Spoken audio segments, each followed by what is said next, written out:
Well, back to our top story now, that huge bomb blast in the heart of Bangkok. It's killed 16 people at least, injured 80 more.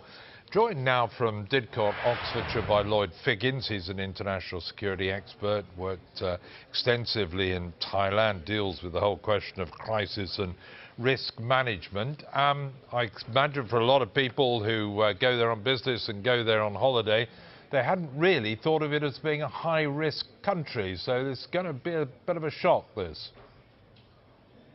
I think it's always a bit of a shock, Jeremy, when we see these events on our screens and hear about them. I think that you're right, Thailand traditionally has been a low-risk country or a lower-risk country. That's not to say there isn't risk within Thailand. Clearly in the south, as Sam Kiley was pointing out in his report earlier, that there are issues and there are insurgents within that region.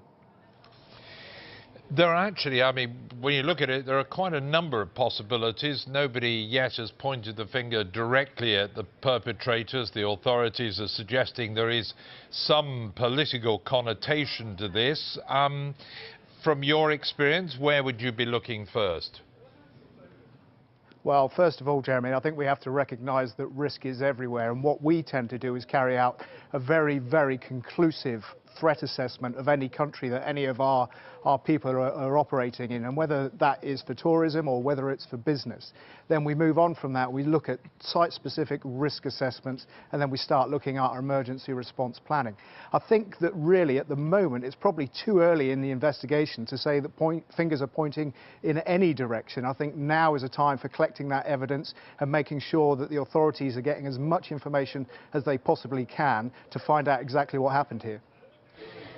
The bomb itself, once it's examined, will give a lot of clues, but the target perhaps points in the direction of who could be behind it, because the Erawan Shrine right next to the Erawan Hotel is a pretty iconic part of central Bangkok. A lot of tourists will know it.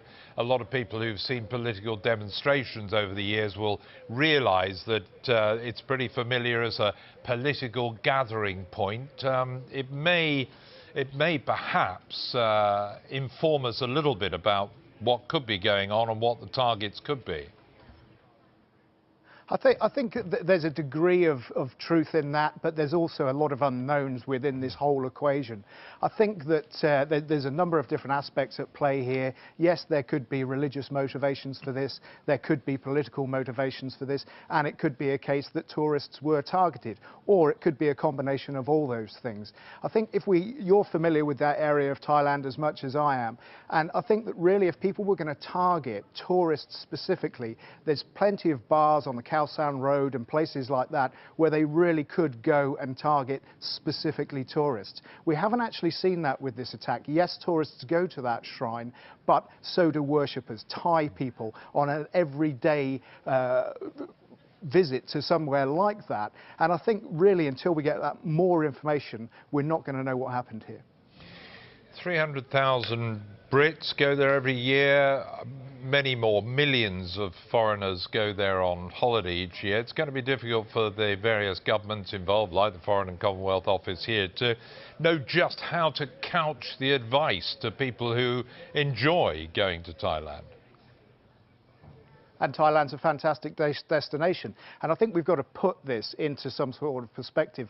Given those numbers you've just mentioned about how many people do actually travel to Thailand and how rare events such as this actually are. And we recently saw a similar thing in Tunisia.